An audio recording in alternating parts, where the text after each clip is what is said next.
Hello, this is Justin Williams with the Wolfpacker podcast. I'm joined today, as always, by editor of the Wolfpacker.com and fellow co-host Matt Carter.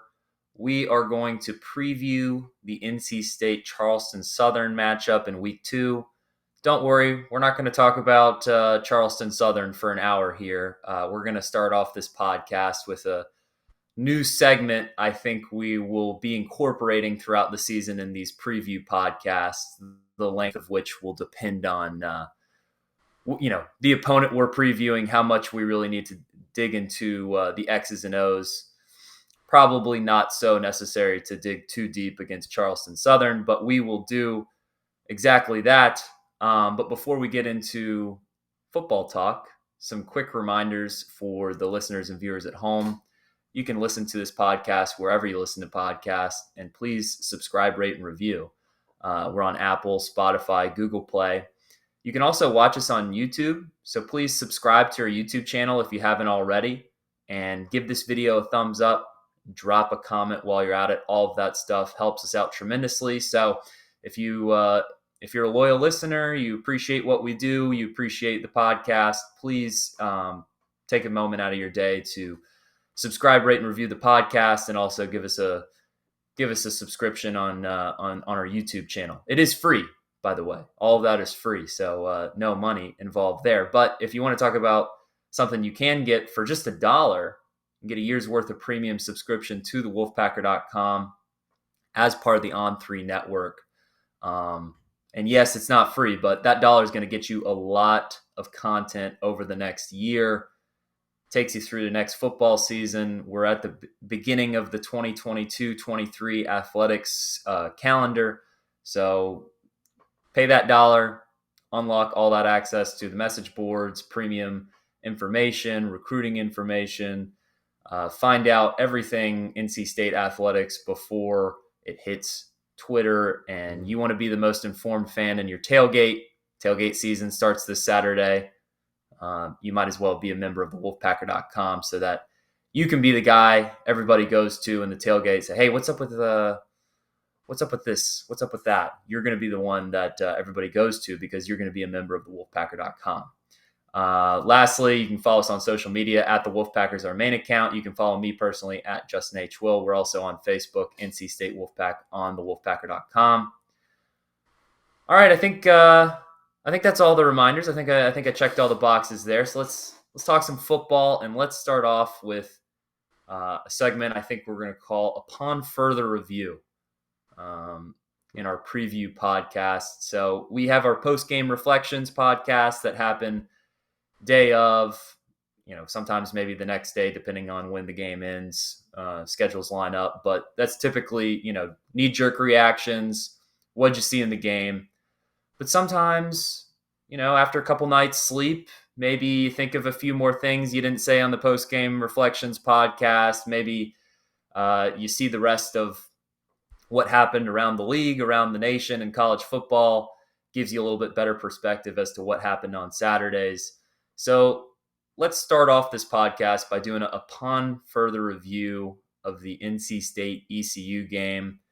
NC State comes out of Greenville with a win, 21-20, by the skin of its teeth. Needed a couple missed kicks, but Matt, I'll toss it to you because I've got a few thoughts here just based on the last few days. NC State falls to number 18 in the AP poll, a five slot drop for the Wolfpack after a win on the road. So, Matt, what do you think about have you, thinking about this game, has anything else come to your mind since we've done that post-game reflection podcast?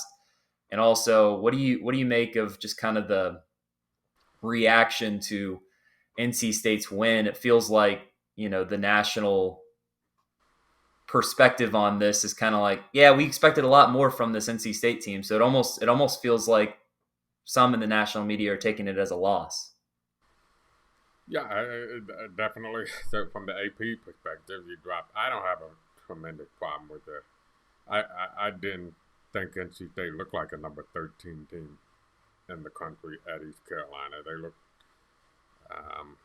closer to, quite frankly, you can make a case they didn't look like a top 25 team that particular afternoon. But I do think we have to remember that it's we're talking about there's a recency bias on top of a recency bias, right? There's a recency bias of how things went in the fourth quarter after you got stopped on the second goal line stand, which was bad. It was bad. The last 10 minutes of that game were bad. End of story. But it kind of, some people need to remember that. Look, if they just took advantage of what was in front of them, it never gets to that point. And I do go back to, I think, and I said in the chat today, we do a premium chat, shameless plug, every Wednesday. And I noted in the premium chat, I think NC State left a lot. They left a lot on the field. When I went back and watched it, I saw a lot of stuff left on the field. East Carolina left some stuff too. Let's be clear. This was not like ECU played a perfect game. ECU had some areas they could be better, but I think some of the stuff ECU left on the field is a product of that was the matchup of NC State versus ECU. Whereas I think what NC State left on the field was a lot of that was NC State not being as sharp as they needed to be. And in hindsight, I think all of us, I don't know if all of us, I'll raise my hand and say myself, underestimated the challenge of the assignment. I did put way too much into the fact that NC State was so much better than ECU just 3 years ago that it'd be hard to see how they closed the gap. I still don't think they closed the gap as much as that game indicates. But as I said in the chat, if that were week 3 or week 4 in Greenville, I think it's a different outcome. If that game was played in Carter-Finley Stadium week 1, I think it's a different outcome. But that was a veteran ECU team playing at home against an NC State team that has some, they still have to some I don't know what the right word is, rhythm defined on the field. They were just not sharp. And so they're not sharp on the road against a veteran ECU team that's probably going to go to a bowl with a quarterback as experienced as Holton Ahley, and the crowd getting behind them, sensing the opportunity. The ECU players sensed the opportunity. I think NC State got tight, and we saw the ending. But I do think there's a little bit too much of not just the recency bias of how the game ended up, but how the game ended up, if that makes sense. We're focused a lot on that fourth quarter. And NC State can get a lot better. They have to get a lot better, but I think they can. That's the main thing. Yeah, the more I've thought about it, I mean, I kind of take more positives away from this game than negatives. First of all, it's week 1, and it's ripe for overreactions. We're not going to have this type of reaction to every game when it comes to week 7. If NC State wins a game by 1 point on the road, let's say, what's an easy ACC road game for NC State this year on paper? Syracuse? Well, it was. Well, I mean, Syracuse looked pretty good in week 1 against Louisville. How about Louisville? I mean, since on our season preview, we had the landmines along the way. I know Louisville was discussed as one of those potential tough games. Well, if Louisville continues to step on its toe here early season, they might be throwing the towel in by week 12 when NC State goes up to Louisville. But let's say NC State wins that game by 1 point, and they're ranked 13 going into that game. They're not going to drop 5 spots in the rankings for winning a game by 1 point in week 8 versus week 1. It's just the tendency of the game. I mean, look at Florida. They were unranked going into week 1. They beat Utah in a close, last minute down to the wire game, a top 10 team in Utah. They beat them at home. They soar up the rankings to number 12 going into week 2. Does Florida look a little bit better than I think people expected? Yeah. But I don't think, they deserve to go up to number 12 just based on one game. It's and it's all gonna work itself out. It's all gonna be a body of work once we get to the end of the season. But kind of, the main perspective of this game is just NC State didn't play its best game. We both graded NC State. I think I said a C. You gave them a C minus overall for this game, and they were still able to go win a tough road game against an in-state opponent that this was their Super Bowl for the year. They put all their chips into this game. So if you're not going to have your best performance and you still find a way to come out of the game with a victory, especially on the road. It's never easy to win on the road in college football. I don't care who you're playing. I would take that as a positive. That's not something that is always the case at NC State.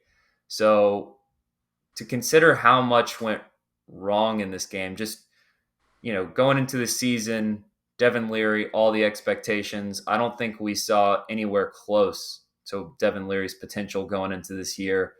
And that gives me reason for optimism because if NC State can figure these things out over the next few weeks at home before they get started in conference play, just think about how good this team can be, if everything starts to click as expected. If you get the Devin Leary you expected going into the season, if you make a few adjustments in some of the decision making and goal line situations, if you find a way to punch the ball in at the 1 yard line, which NC State in the past hasn't necessarily had issues with red zone efficiency, especially not to that level, going 0 for 2 there in the second half at the 1 yard line.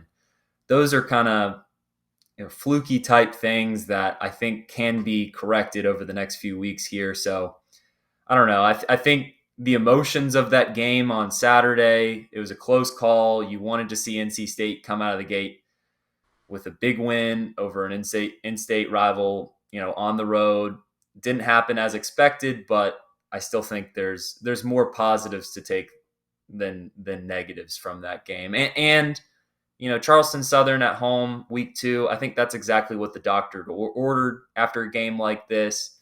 It's kind of I think Dave Doran said in his Monday availability this week, it's kind of a nice lesson of humility for this team because these guys pay attention. They're all on social media. They see all these preseason rankings. They see all the expectations. They know that they're, one of the favorites in the ACC. They know the expectations that have been placed on them. And I think they went into that game maybe feeling a little bit, too confident. There's a difference between confidence and cocky, and you always have to respect your opponent. And I'm not saying that they didn't respect their opponent, but what I am saying is, look, every week is going to be a battle. You got to go into every week like you're playing Clemson on the road. So maybe it's exactly what the doctor ordered. I know they're going to have a confidence builder against Charleston Southern this week, and then we'll see how they respond in week 3 when Texas Tech comes into Carter Finley Stadium to give them their real second test of the season. And I'll add to real quick before we kind of wrap this up. NC State was up 21-7. I didn't think they were playing particularly well when they were up 21-7 either. I think that's part of what we need to remember is that at halftime, they're up 21-7. I thought they played a C game in the second half, and the only reason they got elevated to a C was the nice drive to end the first half. And I thought East Carolina kind of played a B game for them. So it kind of goes back to what we talked about. It was a bit of maybe a small overreaction to what was a bad fourth quarter. I don't think anyone can deny the fourth quarter went poorly for NC State. But it never should have gotten to that point. And that changes the perception entirely. And I don't think it got to that point because of East Carolina. I think it got to that point because of NC State with penalties, stalling out a drive, or a penalty extending the drive, or fumbling at the goal line, or having some weird circumstances at the goal line where you may have scored if they swallowed the whistle rather than blowing it, or you may have scored, but there was no review that could tell you that Sumo was in. I think he probably was in. And then I don't have no problem being aggressive going for it on 4th and goal, but look, kick a field goal there, that probably that changes the complexion of the game entirely too. And then the question is, do they get the spread or not? Um, so But to that point, I don't. I mean, I haven't seen anybody criticizing the decision to go for it. In both situations now on with the 10 goal minutes to line. go, now with 10 minutes to go, and the odds are you're going to punch it in. That was another positive I took away from this game, though, because NC State under Dave Doran has had a tendency to play it a little bit more conservative. Even in fourth down situations, I saw NC State a lot more aggressive in fourth down situations when they're in opposing territory. They were going for it. If it was anywhere less than 4th and 5, and the numbers suggest that that's a positive for any offense. And now my last thought too is on that goal line situation. I know the ref blew the whistle right as he snapped with Devin Leary, and he was going to probably score on the sneak. Run it again. I know they saw it, they see it coming, but you have an all ACC center, you have a potential NFL guard. Go behind those two. You got another guard who's on the freaks list for Bruce Feldman. They can't put 8 guys in between those 3. There's only so much room in front of those guys, and a push from the linebacker isn't going to do a heck of a whole lot. I mean, you're literally just talking about finding enough wiggle room to lean forward into the end zone. So that would be my only complaint there too. Maybe overthinking it a little bit, which we all do in life. That's everybody's tendency. So, but I don't think, Justin, as I tried to do my own natural segue, that's going to be a problem against Charleston Southern. Well, before we dive into Charleston Southern, I did want to talk about the injuries. Yeah. Injury updates from earlier this week. Trent Penix left the game in Greenville a couple times. The second time he left the game for good, and turns out he's going to miss 4 to 6 weeks based on expectations, according to Dave Doran. Earlier this week, that would put him out. Best case scenario, he's back maybe after the Clemson game, which would be Florida State, if I'm not mistaken. Yeah. Or a little bit later down the road in conference play. Also got an update on Peyton Wilson, who left the game and did not return in Greenville. He's currently day to day. The MRIs were very positive. There was no sign of further injury. It's just a soreness situation, and they're taking it day by day with Peyton Wilson. I would not expect to see Peyton Wilson play against Charleston Southern because they're not going to need him. And especially, it's going to be a good opportunity for some of those reserves to get some reps too, just in case the Peyton Wilson shoulder situation doesn't go away. NC State might need some of those reserves to step up a little bit more as the season progresses. So it'll give them some extra reps. It'll give Wilson some extra rest going into the Texas Tech matchup. Now, not this isn't official, but I would be shocked to see Peyton Wilson put in a game like this. Matt, what are your takeaways from both of those injury updates? Yeah, I think Trent Penix is kind of a key injury because I think he would being counted upon in that passing game, and you saw that they targeted him a few times. He was kind of Devin Leary's go-to guy on the short, medium passes. So, Christopher Tootle can do it. He did it last year. So we'll see if he gets more targets. It wasn't really particularly targeted too much at East Carolina. See if that changes. This would be a good game to kind of. Well, you may want to hold it back and save it for Texas Tech. I don't know. That's one of the things about a game like this. How much do you want to put on film? You obviously want to work on some stuff. You want to rep some stuff because this is basically, you're playing against.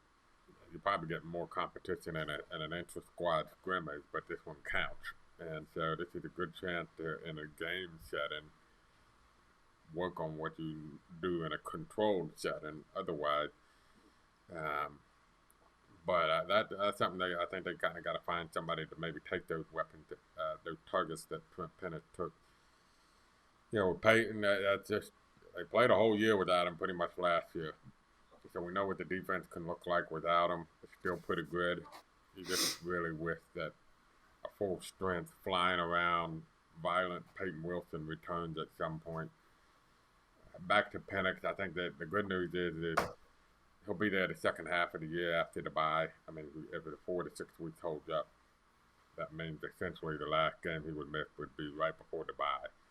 And so, in a strange way, that could be a good thing because it gives him some time to get back into shape, get back into get the rust off and get back into the flow of things and come back a little bit quicker into the offense versus, you know, coming first game out after being out for 4 weeks.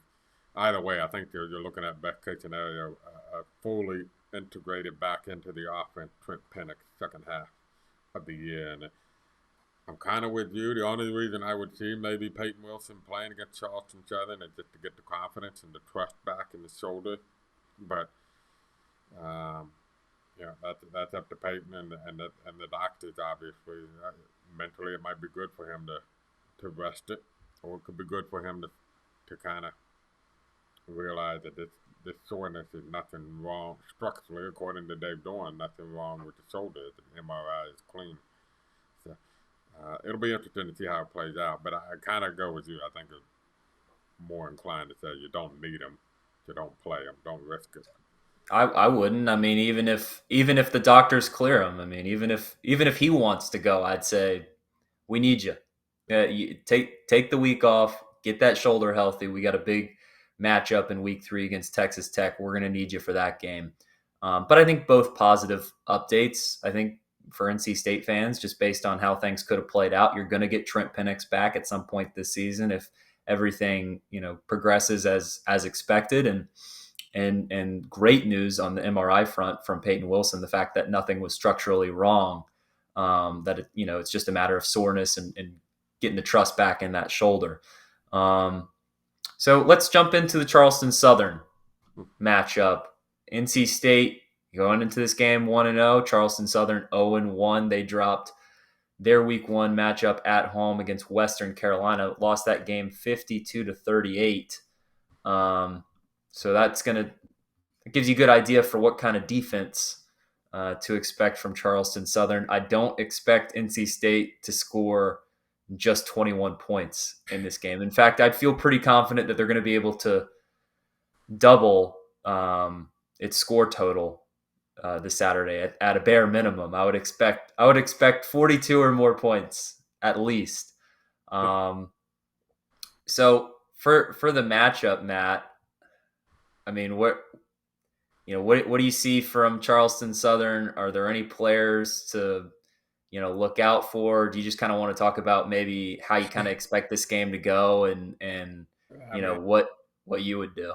I'm going to go on my rant that I go on every year at about this time about playing an FCS team, but I will say I gained a little bit more appreciation about the value of the game after watching, because I really think starting at East Carolina was much trickier than I probably gave an appreciation for, and maybe you can understand why Mac Brown felt that way last year when UNC opened at Virginia Tech. And, for the schools like NC State that are not a perfect roster and not Alabama, you can understand now why Florida State, for instance, made a very smart move to get a game in week 0 against Duquesne before they played Florida State. That looks really or LSU. LSU, yeah. That looks really smart now. And thank you, Florida State, for saving the ACC from a terrible, terrible weekend, by the way. Yeah. So stuff like that kind of, in hindsight, that makes sense. And maybe I gained a further appreciation for why coaches value these games. This probably would have been the ideal opener. You go out there, kind of work on stuff. In a real game live situation, get the credit for the win, and then come out healthy. But this game should not, if it is, then we got a real serious problem. This game should not be an issue. They did play East Carolina very competitively a year ago, lost by 3 points. Now Charleston Southern started very fast. Jumped out to an early lead on East Carolina. Then East Carolina dominated up to that point and built up a nice lead going the fourth quarter. And then Charleston Southern kind of snuck up on ECU at the end of the game and nearly had a chance to pull out a big upset against Georgia. They were manhandled as expected, and they lost by like 50 points. Um, this is a Charleston Southern team that went 4-6 overall last year. They were 4-4 against fellow FCS teams. They were picked to finish third in the 16 Big South Conference. So they basically scream on paper a mediocre FCS team.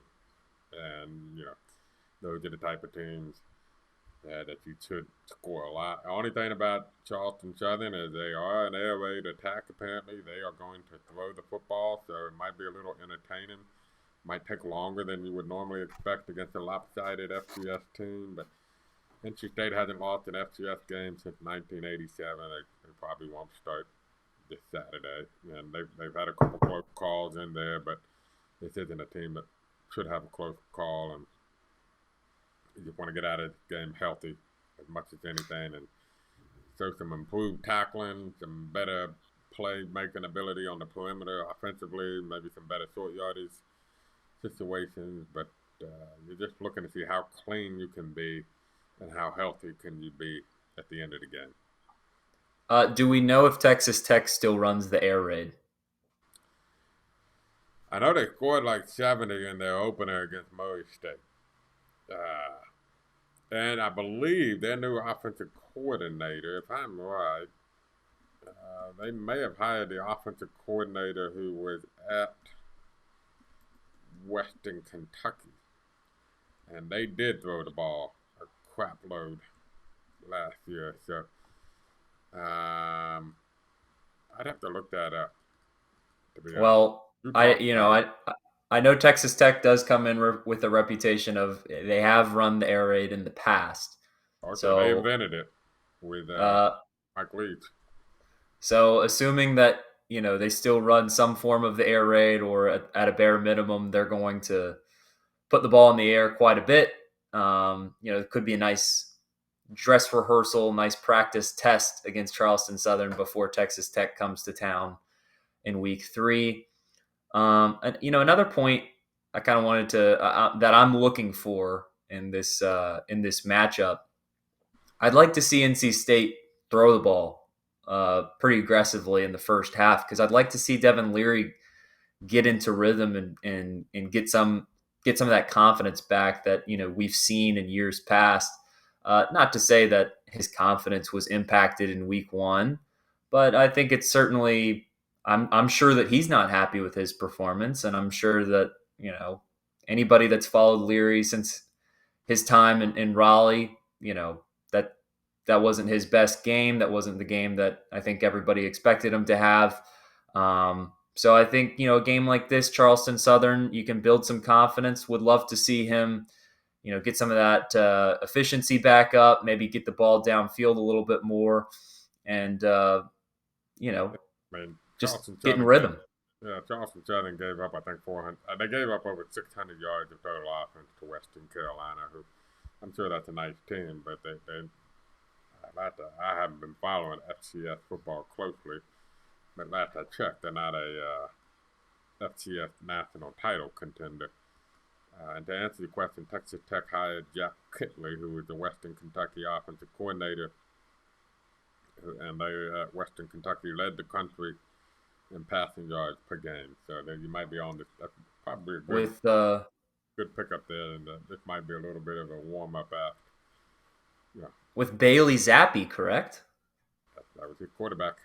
Yeah. And I know the Texas Tech starter got hurt in that game and will miss the NC State game. But Texas Tech plays Houston in a nice matchup this weekend. So we got plenty of time to talk about Texas Tech, but that kind of tells you, back to my rant, these games are like Charleston Southern.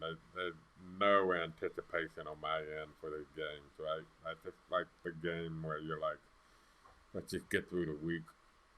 And healthy. Yeah, and I'm so looking forward to just getting this game out of the way so I don't have to get back to actual previewing stuff and anticipating stuff and analyzing stuff and rather than this particular game. Well, maybe we can wrap up the podcast this way, Matt, because we're not going to talk about the betting lines because I'm not even able to see. I wasn't able to easily find the betting line for Somebody NC told me State it in was this game. 44 and a half points. For okay, yeah, something outrageous. I mean, if it's like buying a scratch off, there's not a rhyme or reason to that. You don't know what NC State's going to do in the second half. They could lead by 45 at halftime and then put in the reserves and just kind of drain the clock, get out of this game, try to get out of this game as healthy as possible.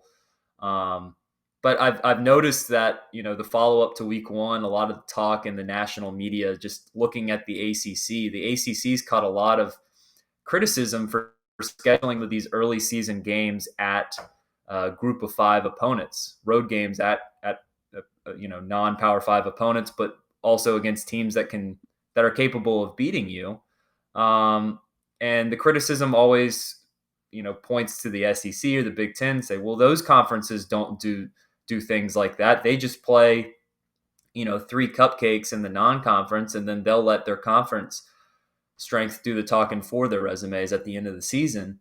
Um, but I kind of want to push back on that a little bit because it's all a matter of perspective of what you're looking for. As a league, I would agree with the take that the ACC is trying to boost its standing in the national picture, and having a flawless or close to flawless non-conference resume would certainly help perspective. But the ACC is not in a position where they're already behind the SEC and the Big Ten in terms of respect and reputation at the national stage. They're going to have to play games against some of those conferences and have success against those conferences to get that respect back. Um, but to me, these games are interesting. This is what college football is all about. I mean, everybody's given the ACC criticism, but you watch any of these college football broadcasts on Saturday, and what were the highlights at halftime? It was NC State and ECU. It was App State in North Carolina because they were good games, and there was a lot of interest, and there were both sellouts. There were both, I think, record crowds in both Boone and Greenville for these games. And I think it's just a matter of for the fan, I would rather see games in which there is a question of what's going to happen. I know what's going to happen on Saturday. I know NC State's going to kill Charleston Southern. But going into week one, at least there was a conversation of, oh, is NC State going to, take care of business and win this game by a couple touchdowns? Or, it wasn't a guarantee that NC State was going to do that. So to me, I don't know. I'm in favor of playing these regional matchups because they're fun, and ultimately at the end of the day, that's what college football is. It's entertainment. It's supposed to be fun. Yeah, I said this too. NC State, East Carolina. I haven't seen if these numbers were final. They actually end up being the ninth most watched college football game of the weekend, with over 2 million viewers. Um, so we talked about how this was an excellent lead-in, an excellent time slot for eyeballs. And so if you're NC State, you want to kind of continue that because you want to make a case more and more that you can draw on television. Um, I thought the ACC looked, it was mixed, right? Nice win, Pitt. Nice win, Florida State. You went 2-1 against Power 5 teams. Boston College slipped up at home against Rutgers, but lost by 1 point. You can take that. Where the ACC slips up, and this is, I think, a real topic of conversation, is Virginia Tech loses at Old Dominion. NC State very fortunate to win at East Carolina. UNC very fortunate to win at Appalachian State. Why are there so many ACC teams playing road games at Group of Five teams? And when you look at what David Hale kind of pulled up, SEC doesn't do it. Big Ten doesn't do it. But you know who else doesn't do it? Big 12, Pac 12. ACC is alone among Power 5 conferences and going to these Group of Five road games. And it's not to be I'm okay with it. In the cases of their three cases, there are some in-state rivalries there, and that kind of changes the dynamics a little bit. But look, NC State in its future schedule, I'm pulling it up now. They're going to be playing at South Florida next year. They got a game at Troy in 2028, and they got at Louisiana Tech in 2034. I can understand an Appalachian State, maybe a Charlotte, and an East Carolina, but those games need to go away. And the ACC needs to really start kind of saying, you know what, when those are no-win situations, they're entertaining, and for the fans of the state, it was entertaining. But as you pointed out, nationally, there was nothing to gain. Nothing to gain by it. And that's ultimately what matters right now when you're trying to survive as a conference. Not whether your fans in the state of North Carolina were entertained, but did it move are you moving the needle nationally? And unfortunately, look, kind of run full circle. Look what happened to NC State in the AP Bowl. Obviously didn't move the needle nationally. North Carolina won, but what is everybody talking about? How the heck you give up 40 points in the fourth quarter to Appalachian State? And what is everybody talking about at Virginia Tech? How do you lose at Old Dominion for the second time in like 4 or 5 years? So, that I think is a larger topic of conversation to have. These games have got to stop. Yeah. ECU and Appalachian are kind of exceptions, but some of these games have got to stop. I'm with you. I think there's truth on both ends of the spectrum. Totally agree that NC State has no business playing on the road at Louisiana Tech. I mean, what are you accomplishing there other than just adding a game to your schedule? That doesn't make any sense to me, but there is regional appeal to NC State going to Greenville. There is regional appeal to NC State going to Boone in a few years. And beyond that, I mean, I think those are the only two regional out of Power 5 conference. Yeah, but I mean, are you really going to go play at Charlotte? I mean, well, they got him on the book in 2031 at Charlotte. Okay, great. Well, we don't. Okay, 9 years away. I mean, we also saw this morning. We saw that Cincinnati backed out of its home and home with NC State since it's going to be joining the Big 12. They already had a road game at Pittsburgh scheduled next season. So backing out of that deal, I mean, I think it was just a matter of a numbers game with them, right? Nothing personal, but you do hate to see that. Yeah, BYU and Cincinnati. BYU being independent, obviously, they had to find you go from having to schedule 12 teams to schedule 3, and then the conference takes care of the rest. So that meant 9 teams were getting the axe on and NC State and BYU couldn't come to an agreement on the scheduling. Cincinnati, somewhat similar. Big 12 is kind of unique. They play 9 conference games, ACC, SEC, and Pac-12. Do the Pac-12 play 8 or 9? I can't remember. Obviously, the SEC and ACC play 8. I think the Pac-12 plays 9. Yeah. So the ACC and SEC and Cincinnati's old conference, the AAC, they did 8. Cincinnati has to find a way to squeeze in that last conference game, which meant they had to get rid of one non-conference game from most accounts. Not final, but the likely new opponent will be Marshall on the schedule for 2023, which that's fine. Get happy. What's that? Yeah, I said get happy. Yeah. Start making your plans now for the Marshall game. Yeah. I mean, but I don't know. Notre Dame coming to Raleigh, so it's still a nice schedule. That's right. And we'll to be determined if that'll be a conference game at that point. But as of now, it'll be a non-conference game. So, but you know where NC State probably opening next year? Where? At Connecticut. Which is, I'll give it a pass because when you schedule it, I'm sure Connecticut was probably viewed in a different light. But that's another one where going forward, you do not need to be playing at Connecticut. Hey, maybe it'll be a conference game at that point. I don't know. I'm looking forward to NC State women's basketball playing at Connecticut. I will say. Sure, different situations there. I think that's a good place for us to wrap up this podcast. Tune in Saturday, 12:30. On my end, I'm seeing this as an ESPN3 game. How do you watch it in Raleigh, Matt? Is it on R. RSN or anything? Yep. RFM. Okay, Valley so that Sports. Valley Valley Sports. Sports. Okay, so tune in 12:30 p.m. Saturday. NC State taking on Charleston Southern, and we will be back this weekend with the post game reflections podcast. That one might be a quick Uh, one.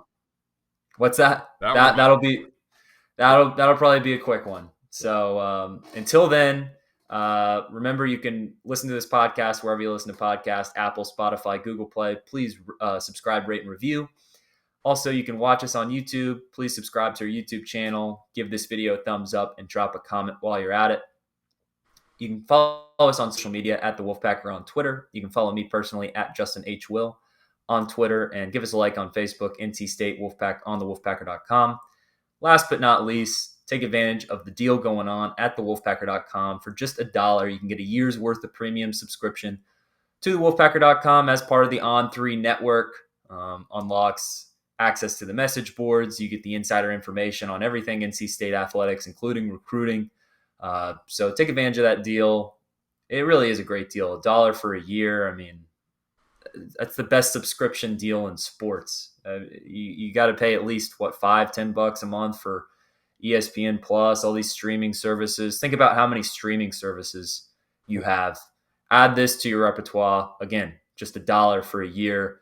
You're barely going to tell the difference, and you're going to tell the difference based on your knowledge of NC State, because you're going to be a much more informed NC State fan. And I'd like to think you'll be the most informed fan at your tailgate, which you're going to have 3 of those coming up over the next 3 weeks. So enjoy that. Take advantage of the deal while you can. And that's going to do it for this podcast. For Matt Carter, this is Justin Williams, and this has been the Wolfpacker Podcast.